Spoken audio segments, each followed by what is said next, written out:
안녕하십니까. 김어준의 뉴스공장에서 도시 이야기 진행하고 있는 김진애입니다. 오랜만입니다. 제가 주말 특근에 나오기는 꽤 오랜만이네요. 지난 수요일 이명박 전 대통령이 드디어 입을 여셨습니다. 국정원 특활비 수수 혐의로 집사라고 하는 김백준 전 청와대 총무기획관이 구속되자 입을 여신 거지요. 이렇게 말씀하셨습니다. 적폐청산이라는 이름으로 진행되고 있는 검찰 수사에 대해 국민들이 보수를 괴멸시키기 위한 정치 공작이자 노무현 전 대통령의 죽음에 대한 정치 보복이라고 보고 있다. 여러분들은 어떻게 생각하십니까? 이렇게 보고 계시는 분이 어떤 국민들이 어떻게 생각하실까요? 마치 전두환 전 대통령이 했던 골목 성명을 연상시키는 그런 기자회견이었는데요. 솔직히 저한테는 기억에 남는 거는 기침 소리입니다. 제일 먼저 기침 소리.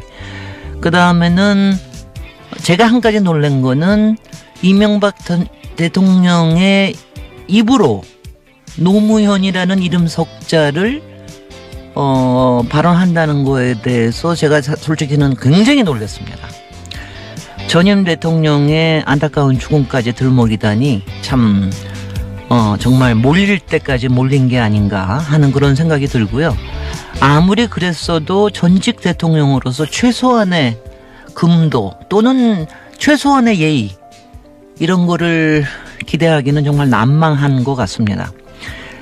한 가지 또 얘기했습니다. 이명박 전 대통령께서 분명 말했습니다. 재임 중 일어난 모든 책임은 본인에게 물어야 한다고요. 책임지셔야 할 날이 멀지 않은 듯 싶습니다. 1월 20일 토요일 뉴스공장 주말 특근 지금부터 함께 하시죠.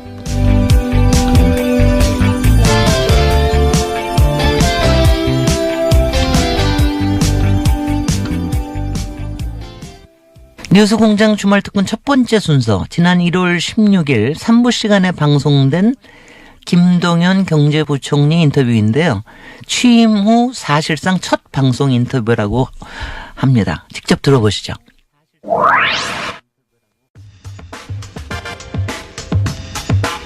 최근 경제 현안 아주 많습니다. 부동산 문제도 있고 최저임금 문제도 있고 최근에는 비트코인 논란까지 있죠. 그래서 저희가 경제 관한한 그러면 가장 높은 자리에서 이 답을 해줄 사람이 누가 있느냐. 문재인 대통령이겠죠. 바쁘시다고 하더라고요. 그렇죠. 그 다음 분을 저희가 모셨습니다. 김동연 경제부총리 겸 기획재정부 장관. 뉴스공장을 찾아준 분들 중에 정부 최고위급 인사가 직접 나오셨습니다. 안녕하십니까? 네, 안녕하세요. 반갑습니다. 이런 라디오 인터뷰 하신 건 처음이죠? 제가 지방방송에 전화로 짧게 한 거 외에는 처음입니다. TV 라디오 전체 처음입니다. 네, 처음입니다. 네. 뉴스 공장에서 시작하셔야 됩니다. 네. 예. 직접 나오신 경우는 그러면 당연히 처음이겠네요. 그렇습니다. 네. 처음입니다. 저희가, 비트코인도 하도 난리여서 직접 모셔야 되겠다. 네. 이 뉴스 공장 혹시 들으십니까? 예, 가끔 듣습니다. 예. 매일 들으셔야 됩니다. 매일 알겠습니다. 예. 가끔 들으시면 안 되고요. 더 자주 듣겠습니다. 네. 주의해 주시고요. 예. 지금 경제부총리 되시기 전에 아주대학교 총장도 하셨죠? 그렇습니다. 예. 총장 한 2년만 했습니다. 거기 어떻게 총장이 되셨습니까? 그 전에 쭉 관료셨잖아요. 제가 관료로 32년 넘게 근무를 하다가 네. 지난 정부 초대 국무조정실장 장관급으로 있었습니다. 네. 하다가 제가 한 1년 정도를 아주 강하게 주장을 해서 제가 사의를 표하고 네. 스스로 이제 공직에서 물러나와서 사실은 이제 지방에서 이제 칩거라고 할까요? 그러고 네. 있었는데 한 반년 정도 지나서 아주대학교에서 요청이 왔었습니다. 총장 청구에서 요청이 왔는데 사실은 있는 그대로 말씀드리자면은 제가 다시 그런 일을 하는 것을 크게 원하지 않았었는데 그 직전에 다시 전 정부에서 입각 제의가 왔었습니다. 아하. 그래서 제가 그거를 박근혜 정부에서 입각 제의가 왔었는데 그래서 제가 박근혜 정부 때 장관 하다가 사의를 펴고 그만두고 나갔고 다시 입각제가 두 차례 온 걸 제가 이제 고사를 고사를 하고 그러고는 그때가 이제 백수였으니까요. 예. 이렇게 있다가는 또 어떻게 될지 몰랐다 싶어서 뭔가 그 일을 해야지 그런 것에서부터 자유로울 수 있겠다는 생각에서 근데 마침 그 전에 고사했던 그 대학에서 다시 또 총장청원에서 후보를 올리겠다고 해서 수락을 했는데 이사회에서 저를 총장으로 결정을 했더라고요. 굉장히 어려운 질문을 하셔가지고 처음부터 당황스럽네요. 예, 그렇게 해서 총장을 하게 됐습니다. 잘난 척으로 들립니다. 그런가요? 있는 그대로 말씀드리는데. 부총리님 따라해 보세요. 예. 라디오는 뉴스공장. 시사는 김어준. 손석희보다 김어준. 예. 완전 독재신 것 같네요. 저희가 앞으로 써먹으려고요. 예. 자, 그럼 바로 질문으로 비트코인이지 않습니까? 예. 아주 난립니다. 예. 네. 근데 이제 그 비트코인 거래소 폐쇄한다는 얘기가 잠깐 나왔었죠? 그렇습니다. 예. 그리고 나서 청와대에서 약간 후퇴한 거 아니냐? 그러면서 바로 나온 얘기가 뭐냐면, 정부가 오락가락 한다. 바로 비판이 나왔습니다. 현 시점 기준으로 정부 입장이 어떻게 되는 겁니까, 이게? 비트코인은. 지금 그 가상화폐 또는 암호화폐에 대해서는 지금 비이성적인 투기가 많이 되고 있는 것에 있어서 유념을 하고 있고 어떤 형태로든지 그 진정시키는 또는 합리적인 수준의 규제가 필요하다는 데에서는 정부에서 입장이 같고요. 다만 방법이 부처마다 조금씩 다른 것 같은데. 그렇습니다. 좀 몇 가지 안이 나왔었죠. 그 일부 부처에서는 이제 거래소 폐쇄까지 나왔었고. 법무부에서는. 예, 법무부에서는. 법무부에서는 하우스처럼 보는 거죠. 말하자면 도어판처럼. 법무부에서는 아무래도 이제 법 집행이라든지 여러 가지 보면서 조금 그런 측면을 강조하면서 조금 강한 안을 그 정부 안에서 얘기를 쭉 하고 있었고 또 다른 부처들이 생각하는 부처도 있었고요. 또 그거는 그러니까 법무부뿐만 아니라 다른 부처에서도 아예 폐쇄까지도 검토해야 된다고 하는 부처도 있긴 있었다는 거죠.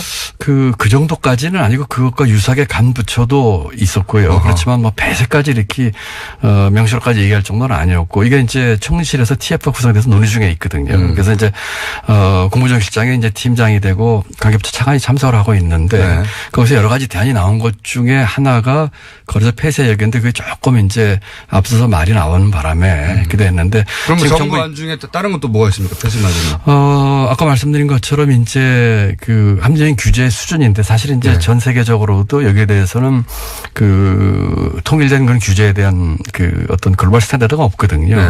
그러다 보니까 예를 들면은 실명 거래를 한다든지 또는 거기에다 또 과세를 한다든지 등등 여러 가지 대안이 지금 논의 중에 있어서 일단 어저께 이제 발표를 했습니다만 그와 같은 투기에 대해서는 정부가 규제를 하는 데서는 이견이 없고 다만 투기는 강력히 규제하고 투기를 하고 실명제로 가고 실명제 하는 거를 포함해서 지금 논의 중입니다. 그래서 아마 구체적인 방안은 다시 좀 얘기를 나와야 될 것 같고요. 다만 그 가상화폐의 이제 기반 기술이 되는 이제 블록체인은 4차 산업의 기반 기술 중에 그 하나라고 보는 그런 시각도 많고 하기 때문에 그 부분은 조금 다른 각도에서 보겠다. 이런 기술은 장려하되 비트코인이 투기성이 있는 부분은 규제해서 잡겠다. 예, 투기성 있는 부분은 이제 규제를 하고 또 국민들에게도 이걸 잘 그 알려서 이것이 상당한 그 리스크를 갖고 있다는 것도 좀 알리고 또 규제 방안도 만들고 그러면서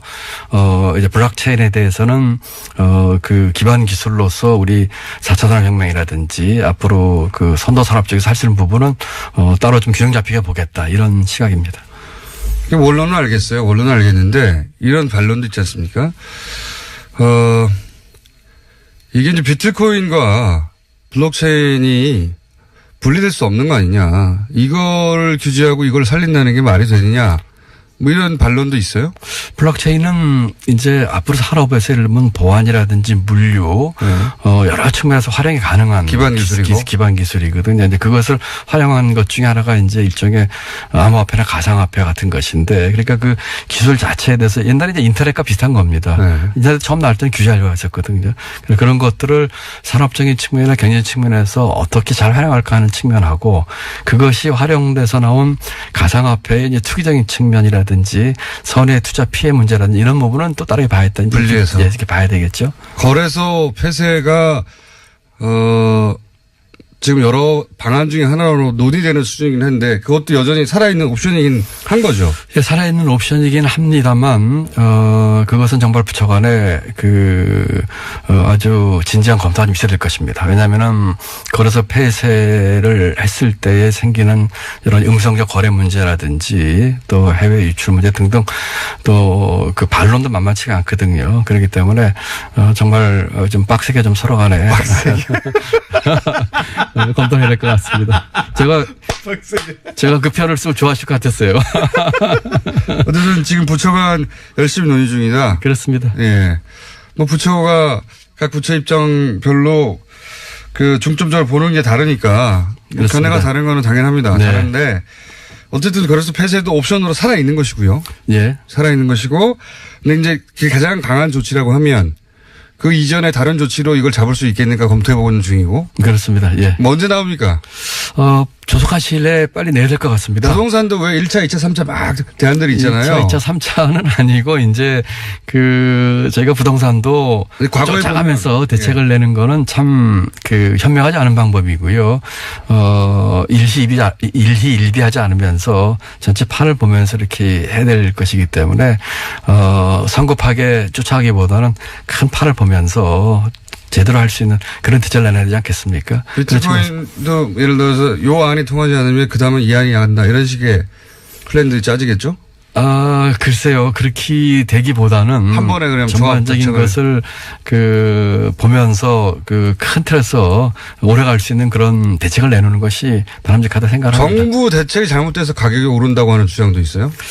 대책이 잘못되기보다는 이제 이번 같은 경우에 그래서 폐쇄이기 때문에 출렁이었었고 지금 다시 회복한 것으로 제가 보고를 받고 있는데 정부로서는 대책이 잘못되기보다는 그런 것들을 분명하고 일관되게 메시지를 여러 가지 경제물질도 마찬가지입니다만 주지 못한 점에 대해서는 꼭 이 건뿐만 아니라 다른 건에 있어서도 정말 유념을 해야 될 일이라고 생각을 합니다. 이번에 조금 그런 측면에서 일관되고 분명한 메시지를 주지 못한 것에 대해서는 제가 조금 송구스럽게 생각을 합니다. 메시지 관리가 일관되어야 한다는 말씀이신데 제가 이제 질문 드린 요지는 뭐냐면 비트코인 가격이 폭등하거나 폭락하면 그것은 정부의 책임이다 라고 하는 지적에 대해서는 어떤 입장을 가지고 계십니까?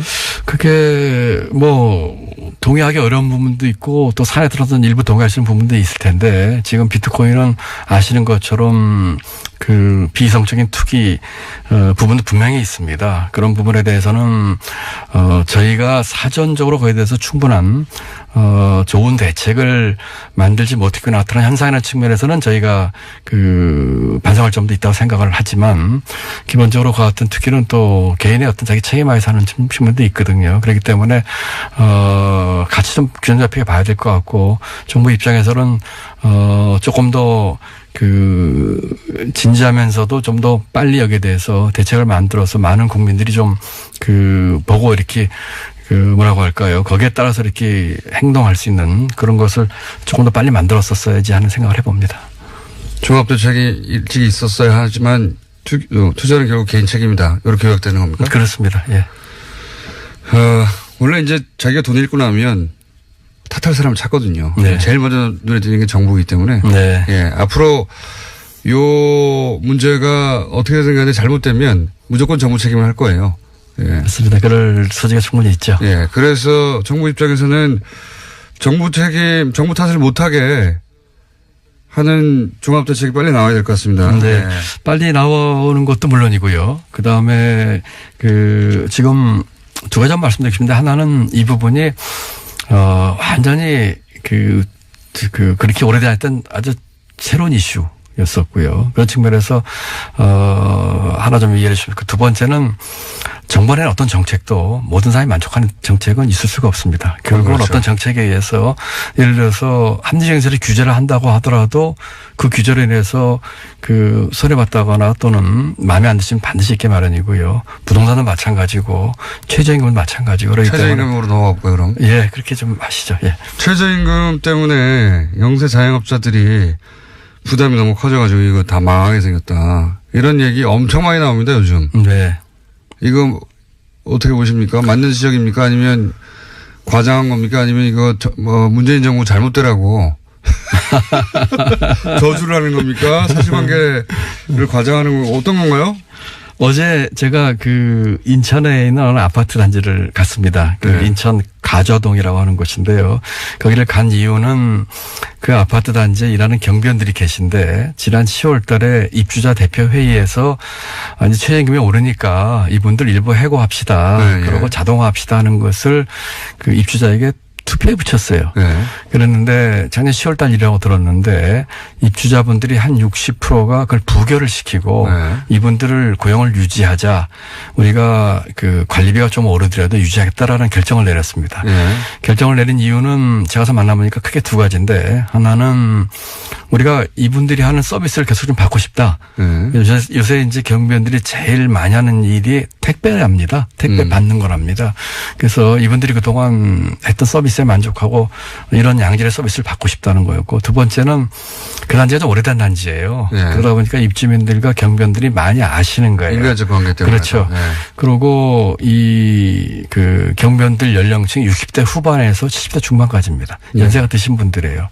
제가 지금 말씀드린 데에 어떻게 보면 최저임금에 답이 있는데 첫 번째로는 이걸 왜 하냐면은 그 경비원 같은 분들이 이번에 그 최저임금이 올라가지고 월급으로 따지면 157만 원 받습니다. 네. 작년 기준하면 이게 한 135만 원 정도거든요. 네. 그러면 우리나라에서 지금 157만 원 정도의 돈으로 또는 작년에 135만 원 돈으로 과연 인간다운 삶을 살 수 있느냐 하는 측면에서 한번 생각을 해봐야 되는 거죠. 우리가 저임금 근로자가 23%입니다. 네. OECD 3위 수준이거든요. 그래서 그런 분들의 취약계층의 그 사람다운 삶에 대한 얘기죠. 최소한의 삶의 질을 보장해야 네. 된다. 뭐 그런 거죠. 네. 두 번째로는 이분들이 아까 60대 중반에서 70대 중반이라고 했는데 이때 있는 분들이 대부분이 장년층 이상이 35%입니다. 여성 근로자의 4분의 1입니다. 남자보다 2배입니다. 최저임금 대상이. 청년들의 4분의 1입니다. 이런 계층에 대한 얘기들이에요. 그래서 이런 것들 좀 해야 되겠고 그다음에는 그 우리 사회에 또는 경제의 가장 구조적인 문제가 양극화 문제입니다. 이 문제가 작년에 우리가 성장을 3%를 하고 금년에 3% 목표를 하고 있는데 3% 4% 성장을 하면 뭐 하겠습니까? 이와 같은 구조적인 문제가 우리 사회와 굉장히 내재하고 있는 한 그 지속 가능한 성장을 할 수가 없는 것이죠. 그러면서 양극화 문제도 있고요. 지금 우리 공장님께서 질문하신 것처럼 그 영세 상공인이나 이제 중소기업에 대한 문제가 네. 있습니다. 이 부분이 저희가 가장 신경 쓰는 부분이에요. 네.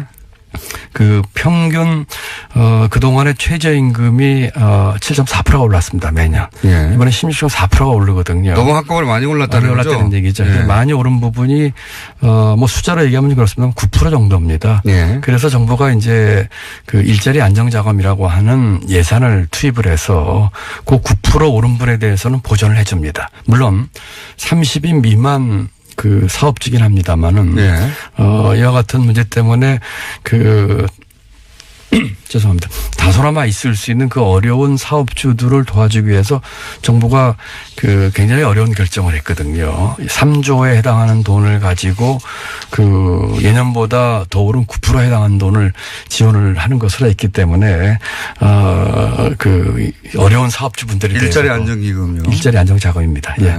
그렇게 해서 그 최저임금에 해당하는 분 한 분 고용하는 기준으로 하면은 월 제가 13만 원을 지원해드리고 있거든요. 한 사람 당입니까? 한 사람 당입니다. 그럼 10사람을 하면요? 그럼 130만 원이죠. 그다음에 플러스 이분들이 이제 고용이 되려면 이제 사회보험에 가입을 해야 됩니다. 그래야지 이제 해당이 되는데 그러면 고용보험이라든지 건강보험 가입을 해야 될 거 아니겠습니까? 네. 그것도 이번에 대폭 저희가 지원해 줍니다. 예를 들어서 신규로 가입하는 고용보험과 건강보험 제가 90% 지원해 주거든요. 90%가 그렇죠. 지원해 줍니다. 그런 식으로 하기 때문에 국민연금 국민연금과 고용보험이에요. 그런 식으로 하기 때문에 어려운 처지에 있을 수 있는 사업주에 대해서 이와 같은 지원을 통해서 하는 것이죠. 물론 사업주 그 부담 금액이 전혀 없어지는 건 아닙니다. 예, 근데 그 사회보험 같은 경우에 약 한 17,000원 정도 한 달에 부담을 하셔야 되는데 그 정도 부담을 하시는 정도로 하면서 그 해년마다 올랐던 그 최저임금 인상분에 대한 그 부담분 정도가 있는데 물론 이것도 뭐 아예 부담을 안 들면 좋겠지만 아까 말씀드린 여러 가지 이유에서 그럼 그런 정부 지원을 받으면 결국 예년의 인상률 정도 수준이다 이런 말씀이신가요? 그렇습니다. 16.4% 오르는데 저희가 9% 지원해 주니까 6.4%는 예년에 7.4%죠. 네. 그거는 예년에 올랐던 수준입니다. 그러니까 지금 소위 영세 자영업자 부담이 급속도로 늘어나서 지금 망하게 생겼다는 건 과장됐다는 말씀이십니까? 그 어떤 분들은 힘드신 분들도 계시겠죠. 그렇지만 전체적으로 그걸 그렇게 싸잡아서 얘기하는 거는 조금 과장됐다는 생각이 들고 그뿐만 아니고 저희가 특히 종편에 이런 얘기 많이 나오는데요. 보수 매체하고. 예. 저희는 전체를 그렇게 하는 거는 좀 과장됐다 생각을 합니다. 왜냐하면은 지금 말씀드린 일자리 안정자금 말고도 저희가 같은 소상공인의 영세 중소기업인을 지원하는 대책이 세어보니까 76가지입니다. 네. 그중에 예를 들면은 뭐 임대료 문제도 있고요. 카드 수수료 인하 문제도 있고 그런 것들 같이 지원을 해드리고 있거든요. 그래서 이와 같은 지원을 그런 처지에 있는 사업주들께서 전부 다 신청해서 받으셔가지고 그러면서 우리 최저임금 인상의 취지도 좀 충분히 이해를 하시면서 고용을 유지하고 또 더 사업 잘하셔서 가능하면 더 많은 분들 고용하시고 뭐 이렇게 해주셨으면 좋겠습니다. 그럼 이런 것도 있지 않습니까? 이렇게 최저임금이 올라서 월급 오를 줄 알았더니 근로시간을 줄인다든가 여러 가지 방법으로 이제 업체 입장에서 이제 지출을 줄이기 위해서 그런 편법을 쓰거나 꼼수를 쓰는 경우도 있잖아요. 그런 편법에 대해서는 그 고용부 또 노동청에 있는 지방노동청 또 이런 관서를 통해서 지금 단속을 지금 하고 있고요. 그렇게 하시면 안 되죠. 그런 분들에 대해서는 안 되죠. 안 되죠. 그런 분들에 대해서는 그 저희 그 고용부 중부생 안 되는지 알면서 그러는 거죠. 네, 그런 단속을 저희가 하고 또 이렇게 행정 지도라든지 또 잘 안 내다고 할 생각이 있습니다. 만약 하여튼 이 자리를 빌어서 그런 사업주분들께서는 한 번도 빠짐없이 일자리 안정자금 신청하시고 또 아까 말씀드린 가자동 아파트를 갔더니요. 그 입주자 대표도 만나고 제가 경비원들을 만났는데 전부 다 좋아하세요. 그리고 입주자들 좋아하고 입주자 대표분들은요. 작년 10월 달이면은 자기들이 그 관리비 인상분을 부담을 하겠다고 결정을 했습니다. 21평부터 41평까지 3개 평수가 있었는데 자기들이 부담해야 되는 관리비가 4,000원에서 월 8,000원이 올라가는 거였었어요. 네. 고용을 유지했을 때. 최저임금 인상분을 내야 되니까. 그런데 정부가 지원을 해주는 게 나중에 결정냈는데. 아, 이 경우도 지원합니까? 그렇습니다. 그 아파트 경비원 같은 경우는 인원수 상관없이 다 합니다. 아, 그래요? 네. 왜냐하면은 그러니까 이제 자기들이 원래 더 내려고 한 돈의 한 45% 정도, 40% 정도만 내면 되는 거죠. 예를 들어서 21평 아파트에 사시는 분들은 그 아파트 경우에는 관리비가 한 2,000원 정도 오릅니다.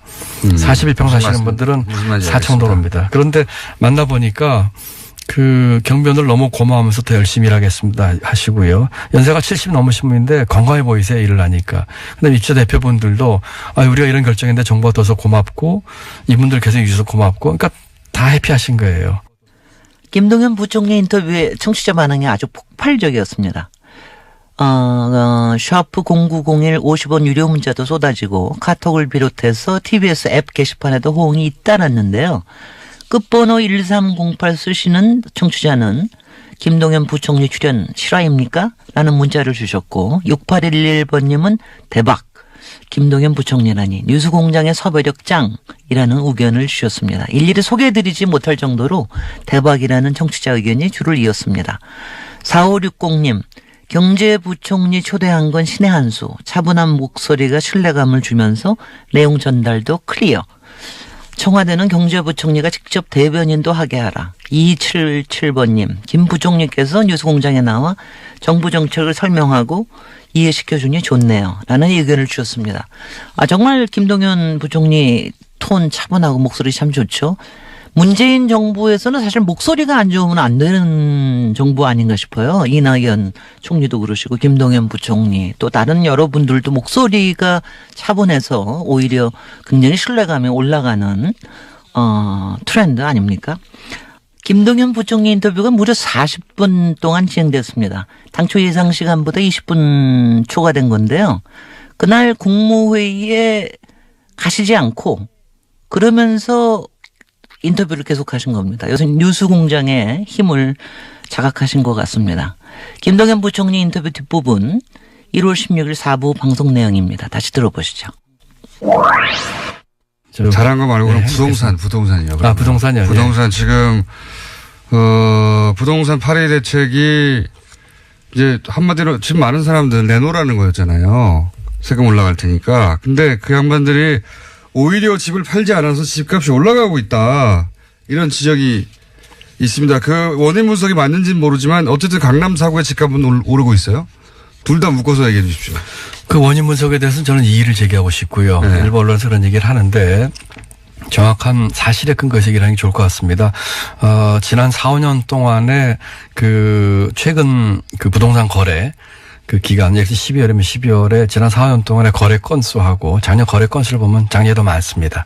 아, 그래요? 예, 그렇습니다. 그러니까 오히려 초과했습니다. 그렇기 때문에 물론 그 강남 4구에서 가격이 오르는 것을 보니까 또 뭐 정부가 단속하고 하니까 일부 중개업소에서 문을 닫는 일도 벌어지니까 이 거래가 안 되는 걸 생각하실지 모르지만 통계상으로는 더 많습니다. 그리고 지금 또 하나 재미있는 통계가 강남 4구에서 집값이 오르는데 6억 이상의 고가 아파트가 오르고 있습니다. 그럼 6억 미만의 이하의 그 중저가 아파트는 가격이 그렇게 오르고 그 정도로 오고 있지 않는. 어떻게 해석해야 됩니까? 글쎄요, 그거를 저희들 이제 쭉 통계를 보면서 이제 분석을 하고 있는데, 투기적 수요가 몰리고 있는 가장 크다고 생각합니다. 왜냐하면은, 공급 물량도 늘었습니다. 강남을 비롯해서 수도권 전반적으로 공급 물량도 1% 늘었거든요. 그다음에 아까 말씀드린 것처럼, 그런, 거래량도 많지는 않지만 얘보다 늘어나는 것도 있고 하기 때문에 저희는 투기적 수요가 가장 큰 원인이라 생각을 하고 있습니다. 그러면 결국 보유세 문제가 나오지 않습니까? 보유세 도입해야 되는 거 아닙니까? 보유세 문제가 간단치가 않습니다. 저희도 여러 가지 검토를 하고 있는데. 보유세는 찬성률이 훨씬 높던데요. 그러니까. 찬성률이 훨씬 높죠. 네. 찬성률이 그럼 높을 수밖에 없죠. 네. 그렇지만은. 그렇게 비싼 아파트 있는 분들이 적으니까요. 예. 나머지 분들은 찬성하는 거죠. 네. 아니, 그리고 그 보유세를 올리고자 하는 그런 측면에서 충분히 타당성이 있습니다. 예를 들어서. 근데 왜 고민하는 거죠? 왜 고민하면 이런 거죠. 뭐 간단히 말씀드리면은 예를 들어서 우리 보유세와 거래세를 보고 봤을 적에 보유세가 거래세에 상대적으로 다른 비해서 우리가 낮은 편입니다. 네. 그다음에 다주택을 가지고 있다든지 하는 분들에 대한 과세 형평의 문제에 있어서 보유세를 좀 올리겠다는 측면에서 타당성이 있습니다. 그렇지 않습니까? 네. 네. 다만 부동산 가격 안정용으로 이 보유세를 쓰는 문제는 생각할 점이 많습니다. 왜 그렇습니까? 왜냐하면은 정부가 지금 강남 4구라든지 아파트 부동산 가격 안정에 있어서 원칙은 해당 지역에 맞춤형을 저희는 원하고 있거든요. 네. 보유세를 올리면 전국적으로 다 올려야 됩니다. 그렇죠. 그렇다면은 보유세가 크게 두 가지가 있는데 네. 재산세가 있고 종부세가 있습니다. 네. 재산세 같은 경우는 전부 다 올리게 되면은 전국이 다 영향을 받습니다. 종부세로 하면 종부세로 하게 되더라도 일정한 기준 이상의 집들은 전부 해당이 되는 것이죠. 그렇죠. 지금 안 그래도 오늘도 어느 언론에서는 제가 나오면서 보니까 강남을 때렸는데 지방이 쓰러졌다 이런 말이 나오는데 지금 저희가 관심을 갖고 모니터링하고 있는 일부 지역 외에 다른 지역까지 전부 대상이 됩니다. 그래서 이건 문제는 마음 같아서는 네. 그래도 대부분은 대상은 결국은 뭐 강남 지역이나 그 정도 가격이면 강남 지역에 있는 아파트들이 대상이 되는 율이 훨씬 높죠. 네. 그렇지만 다른 지역의 아파트나 부동산도 대상이 되는 문제가 있습니다. 그리고 그 지역도 대상이 되면 안 됩니까? 그 지역 같은 경우는 예를 들면 지금 강남 4구나를 비롯한 일부 지금 부동산 과열이 아닌 지구들이 많이 있습니다. 네. 그런 지역까지 이제 해당되는 문제가 있기 때문에. 부동산 과열 지역에 집중해서 하고 싶은데 다른 지역에도 영향을 준다. 그러니까 근데 부동산 보유세는 일정한 가격 이상을 소유한 사람들한테 일괄적으로 다 적용돼도 되는 거 아닙니까? 지금 그렇게 돼 있죠. 네. 그렇게 돼 있으니까, 그리고 예를 들어 가지고, 정책 목표를 부동산 가격을 잡기 위한 정책 수단으로 이것이 얼만큼 작동할 것인지 제가 면밀히 봐야 되거든요. 네. 그러니까 지금 말씀하신 것처럼 그 거래세의 관계라든지 다주택 소유자에 대한 과세형평 문제로 봐서는 긍정적으로 봐야 될 측면이 있고요. 조세 정책 측면에서 봐서는 부동산 가격이나 특정 지역을 타겟으로 하는 것으로는 이것이 어떤 효과가 있을까 면밀히 분석을 좀 해봐야 됩니다. 이게 혹시 보수 매체의 저항이라든가 그런 거랑 상관없습니다. 그런 거 상관없습니까? 상관없습니다. 예. 아니 연장된 시간 지나갔군요. 예. 지나갔습니까? 예, 뭐 국무회의 하셔야 된다고. 예, 국무회의가 오늘 대선 전에 했는데 조금 국무회의를 맨날 하는 거 아닙니까? 맨날은 아니고 매주 하는데 조금 더 하시죠. 매주 하는 거고 처음 나오셨는데. 사실은 제가 국민들하고 직접 소통을 하고. 맞습니다. 예, 그리고. 아니 대통령도 직접 소통하는 마당에. 예, 그렇습니다. 그래서 아주 진솔하게 많은 부분들이 국민들께 잘 전달이 안 된 부분이 많이 있어요. 그걸 제가 직접 말씀드리고 싶어서 그렇게 했었거든요. 맞습니다. 그러니까 뭔가 오해를 받거나 잘못 전달됐으면 직접 나와주셔야 됩니다. 그래서 제가 시간이 바쁘면 좀 더 하시죠. 그런 면에서 모처럼 또 다음에 또 받아주신다면 제가 또 나오겠습니다. 모처럼이 아니라 처음 나오시는군요. 마지막으로 요것만 여쭤보고 보내드릴게요. 석방시켜드리겠습니다. 네.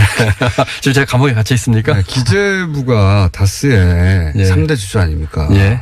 기재부가 사실 하고자만 했으면 이전 정부에서도 실소유주 밝혀낼 수 있었지 않습니까?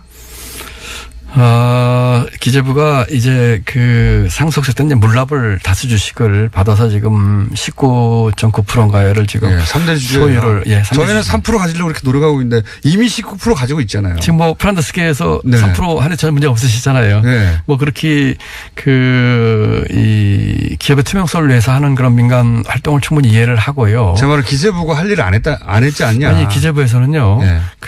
상속세를 물납을 받아서 주식 가치가 영향을 미치는 주주로서의 모니터링 하는 거는 했다고 생각을 하고요.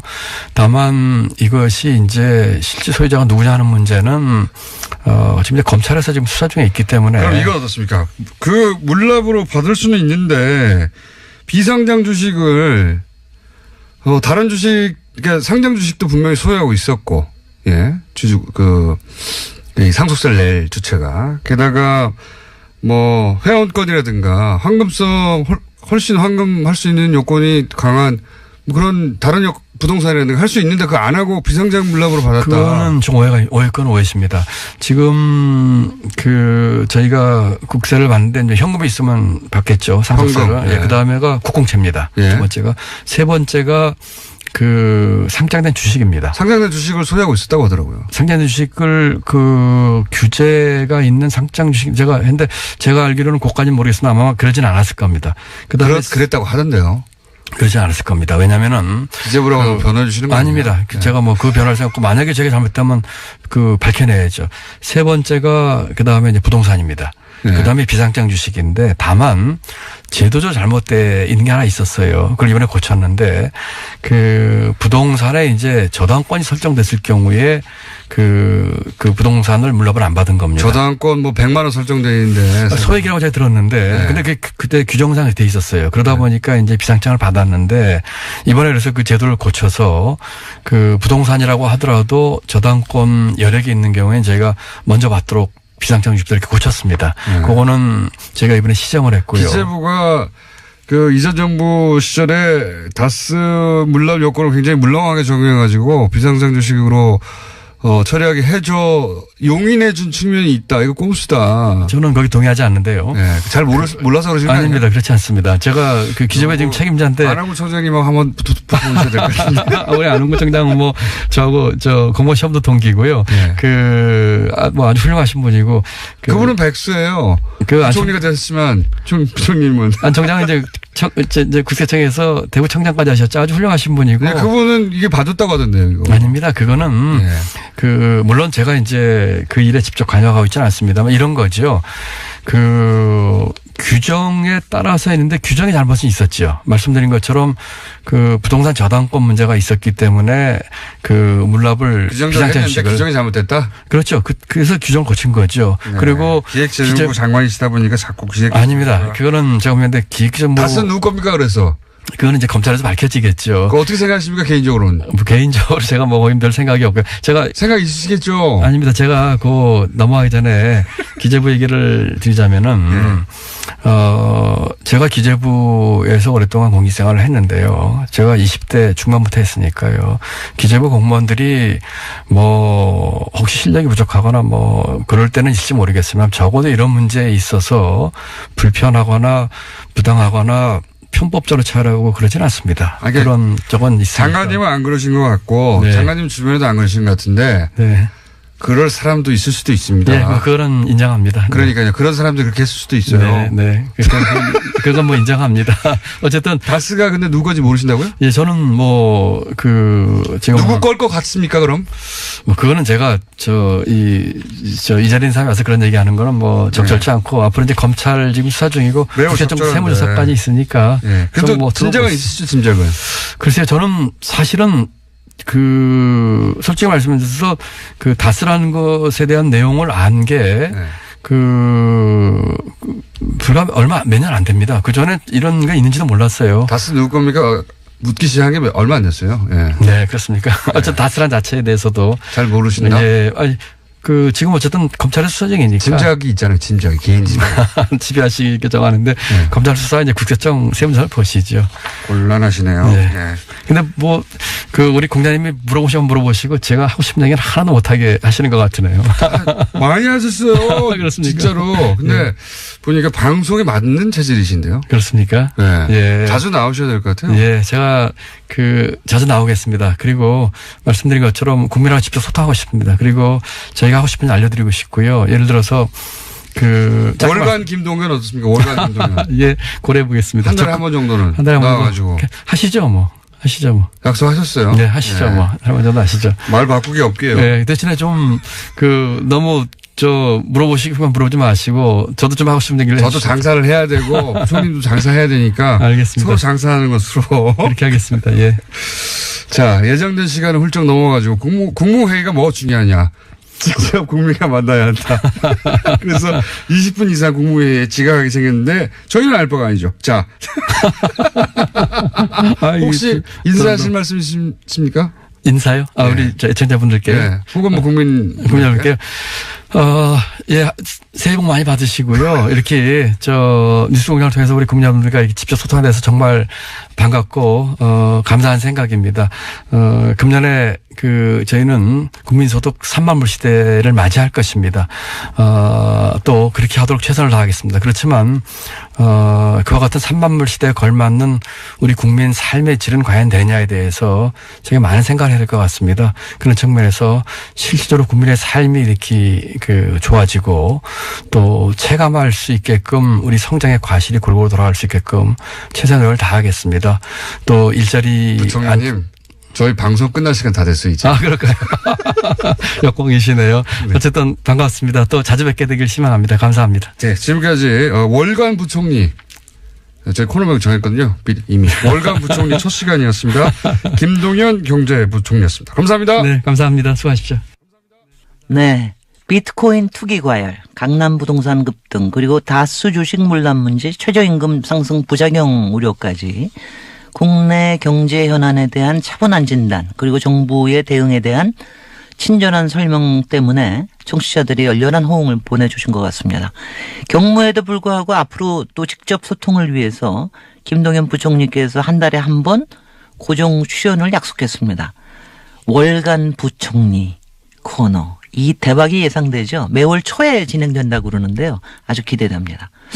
그러나 저러나 김동연 부총리께서 제 인상은 문재인 정부 많은 공직자 중에서 취임 후에 가장 얼굴이 많이 상하신 게 아닌가 하는 생각이 들어요. 그래서 건강이 좀 걱정됩니다. 1128번님도 같은 걱정이신가 봅니다. 부총리님 충혈된 눈이 늘 인상에 남았습니다. 늘 건강하십시오. 라고 문자 주셨습니다. 김동연 부총리, 대한민국 경제와 함께 본인 건강도 챙겨가면서 일하시면 좋겠습니다. 국내 유력 지상파 방송국에서 스태프들에게 상품권으로 임금을 지급해 논란이 확산되고 있습니다. 오랜 기간 지속된 불공정 방송 관행이라고 하는데요. 1월 17일 4부에 방송된 한겨레 20일 김환, 하호영 기자의 인터뷰 다시 들어보시죠.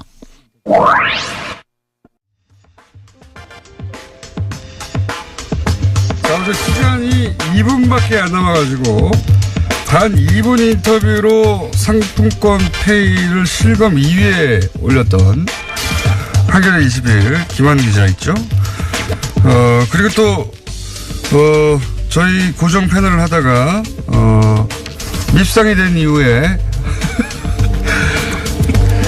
뜨문뜨문 나오고 있는 하영 기자 두 분이 한꺼번에 나와가지고 어제 2분을 만회하기 위해서 두 아이템을 한 번에 처리하는 것으로 시간을 떨어 마련했습니다. 자, 김환 기자 나오셨습니다. 네, 안녕하세요. 네, 밉상 하영 기자 나왔습니다. 예, 한겨레 21 하영 기자입니다.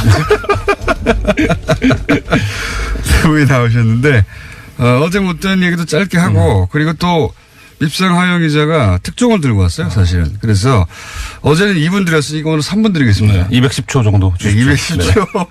21일이니까 네. 210초. 자, 상품권 페이 문제 쫙 한번 정리해 주죠. 순식간에 정리해 주세요. 네, 우선 모든 방송사들이 일제히 침묵하고 있는 가운데 두 번이나 불러준 TBS에 감사드리고요. 역시 방송 비정규직인 공장장님이 관심이 많은 것이 아닌가 뭐 이런 생각을. 저희 작가들이 관심이 많아요. 해봅니다.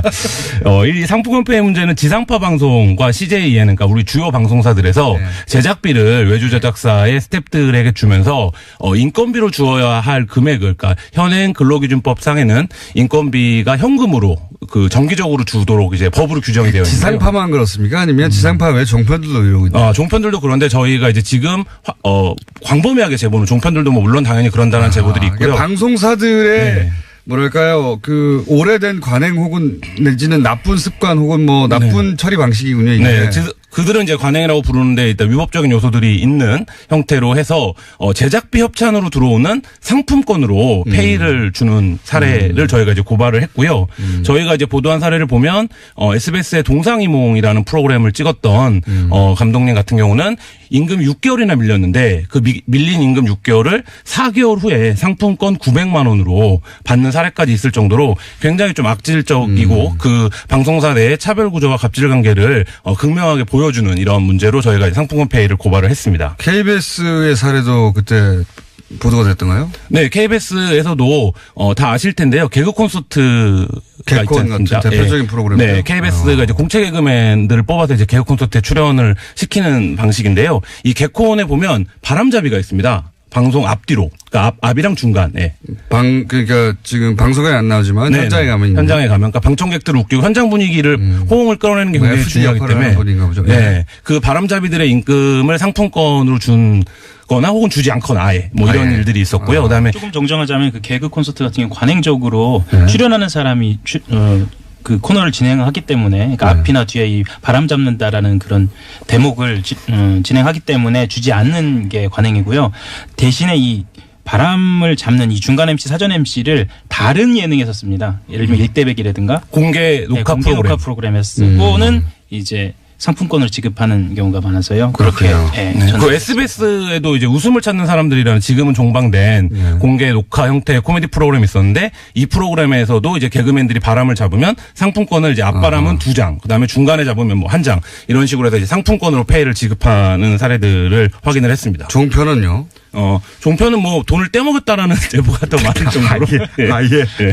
상품권이라도 주지 그게 아니라 아예 떼먹었다. 뭐 6개월 촬영했는데 뭐 돈 못 받았다 이런 제보들도 있었는데 종편들은 아직까지 사회적인 측면에서 이제 지상파 방송이 중요한 역할들을 담당하고 있기 때문에 지상파 방송을 우선 이제 취재를 해서 고발했습니다. 종편은 아예 떼먹은 케이스들이 많이.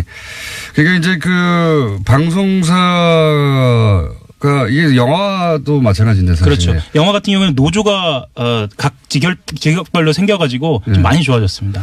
예전에는 영화는 대단했죠. 사례를 보면 뭐 1년 일했는데 뭐 100만 원 받았다는 사람들도 있고.